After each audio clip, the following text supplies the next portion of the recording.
Hello दोस्तों, नमस्कार। स्वागत है आप सभी का प्रयागराज पीसीएस में। यूपी ट्रिपल 2025 को टारगेट करते हुए इकोनॉमिक्स के टॉप 25 क्वेश्चन आपके प्रैक्टिस के लिए लेके आए हैं, जो पीवाईक्यू बेस्ड हैं। ठीक है, तो इन क्वेश्चन का आंसर आपको जरूर पता होना चाहिए, क्योंकि अगर क्वेश्चन आते हैं तो अभी गलत ना हो। चलिए फटाफट देखते हैं। With in 10 minutes 25 question.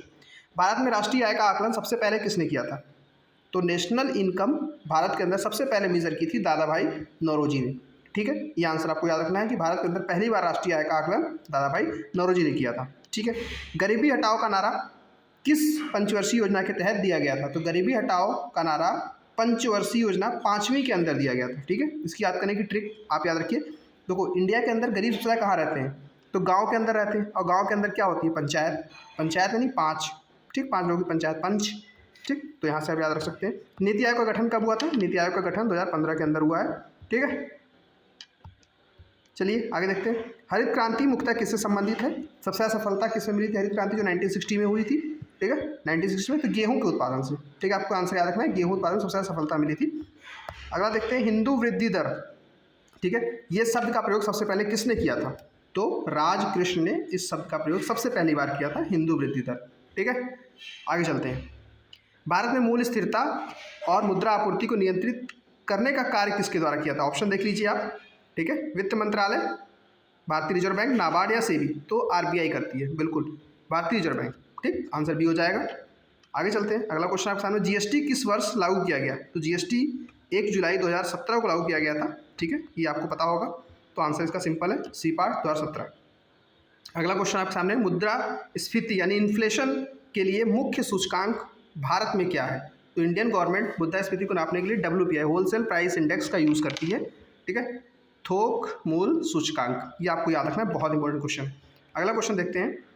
Make in India अभियान की शुरुआत कब की गई थी? तो मोदी जी आते सबसे पहला काम मेक इन इंडिया करते हैं। तो कब आए थे? 2014 के अंदर। तो मेक इन इंडिया बहुत इंपॉर्टेंट स्कीम है, इसको याद रखना है आपको। ठीक है, भारतीय कृषि का बैकबोन किसे कहा जाता है? तो किसान को भारतीय कृषि का बैकबोन कहा जाता है। ठीक है, यहाँ पे आंसर डी हो जाएगा, इसको ध्यान में दीजिएगा आप, यहाँ पे गलत दिया हुआ। अगला है, WTO का मुख्यालय कहाँ है? तो WTO का मुख्यालय जिनेवा के अंदर है। ठीक है दोस्तों, जिनेवा आपको याद रखना है, WTO का मुख्यालय जिनेवा के अंदर है। अगला देखते हैं, नोटबंदी भारत के अंदर कब हुई? तो नोटबंदी भारत के अंदर 2016 के अंदर हुई थी। ठीक है, 2016 के अंदर नवंबर मंथ या अक्टूबर मंथ है, आई थिंक नवंबर मंथ है। ठीक है, नोटबंदी भारत के अंदर 2016 के अंदर हुई थी। ये आंसर आपको याद रखना है। अगला है, जो ह्यूमन डेवलपमेंट इंडेक्स होता है HDI में कितने तत्व हैं? ठीक है, ह्यूमन डेवलपमेंट के अंदर जो है आपके 3 तत्व होते हैं। ठीक है, हेल्थ, एजुकेशन और क्वालिटी ऑफ लाइफ, 3 इसके अंदर एलिमेंट्स हैं, आप ध्यान रखेंगे। नाबार्ड की स्थापना कब हुई थी? नाबार्ड की स्थापना हुई थी 1982 में, 1982 के अंदर। ठीक है, नाबार्ड की स्थापना कब हुई थी? बिल्कुल इसको याद रखिएगा, 1982 के अंदर नाबार्ड की स्थापना हुई थी। भारत का पहला पंचवर्षीय योजना किस पर आधारित है? तो एग्रीकल्चर बेस्ड है। इंडिया जो है कृषि प्रधान देश है ही है, तो पहला पंचवर्षीय योजना तो एग्रीकल्चर पे जाएगा ही। ठीक है, सेकंड थर्ड अपना हैवी इंडस्ट्री पे चला जाएगा।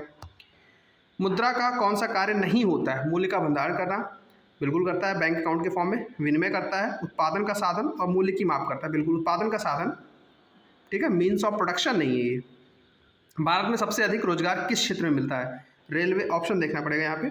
तो उद्योग, सेवा क्षेत्र, परिवहन। तो इस एग्रीकल्चर जो है लगभग 50% से ज़्यादा लोगों को एम्प्लॉय करता है। ठीक, और एग्रीकल्चर जो GDP में रोल है इसका 18% के नियर अबाउट है, ये ध्यान रखेंगे आप। अगला क्वेश्चन है, माइक्रो फाइनेंस का संबंध किससे है? ठीक है, माइक्रो फाइनेंस का संबंध जो गरीब हैं और उनको जो माइक्रो लोन दिए जाते हैं ना, माइक्रो फाइनेंस, छोटे छोटे, तो छोटे ऋणों से संबंधित है। ठीक है, आगे चलते हैं। प्लानिंग कमीशन का गठन कब हुआ था? जो हमारा आज का नीति आयोग है, पहले प्लानिंग कमीशन था, तो ये स्टार्टिंग में डेवलप हुआ था 1950 के अंदर। ठीक है, उसे प्लानिंग कमीशन के नाम से जाना जाता था। आप कमेंट सेक्शन में मुझे बताइए, प्लानिंग कमीशन का हेड कौन होता था? मतलब चेयरमैन। अगला क्वेश्चन है, भारतीय रुपए का प्रतीक जो चिन्ह है, मतलब ये वाला, ठीक, कब स्वीकृत किया गया? तो इसको स्वीकृत किया गया था 2010 के अंदर।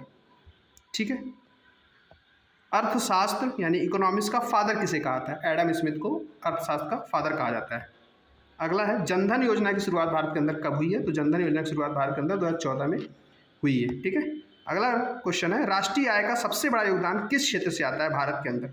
तो सर्विस सेक्टर से सबसे ज़्यादा GDP कंट्रीब्यूशन इंडिया के अंदर होता है। ठीक है, अगला क्वेश्चन है, भारत का जो सेंट्रलाइज्ड बैंक कौन सा है? तो RBI है, इसमें कोई डाउट ही नहीं, आप सभी को पता होगा RBI। ठीक है, लास्ट क्वेश्चन है इस सीरीज का, अर्थव्यवस्था में लाइसेंस राज किस काल को, किस पीरियड को प्रदर्शित करता है? 1950 से 1980, बिल्कुल पहला ही आंसर हो जाएगा। 1950 से 1980 के 10 मतलब इस जो 30 साल का समय है, ठीक है, उसको कहा जाता है लाइसेंस राज। तो दोस्तों इस तरह से हमने यहाँ पे 25 मैराथन क्वेश्चन, 25 इकोनॉमिक्स के क्वेश्चन देखे जो PYQ बेस्ड हैं, ठीक है। आपके पेट में आने वाले क्वेश्चन इसी में से हो सकते हैं, ठीक है। इन क्वेश्चन को आप बिल्कुल A4 साइज पे लिख लीजिएगा लास्ट टाइम रिवीजन के लिए। बाकी ये वीडियो को आप सेव कर लीजिएगा, चैनल को सब्सक्राइब कर लीजिएगा। बाकी सारे सब्जेक्ट के ऐसे ही विदिन 10 मिनट्स आपको 25 MCQ मिल रहे हैं, जिससे कि मोस्ट प्रोबेबल क्वेश्चन आपके हो जाएं, ठीक है दोस्तों। हिस्ट्री के क्वेश्चन, ज्योग्राफी के क्वेश्चन, इन्वायरमेंट क्वेश्चन सारे अपलोड कर दिए गए हैं। सारे वीडियो आप देखिए, अपना फीडबैक कमेंट सेक्शन में जरूर दीजिए। तो दोस्तों इस वीडियो में इतना ही। Take care and watch the video. Thank you very much.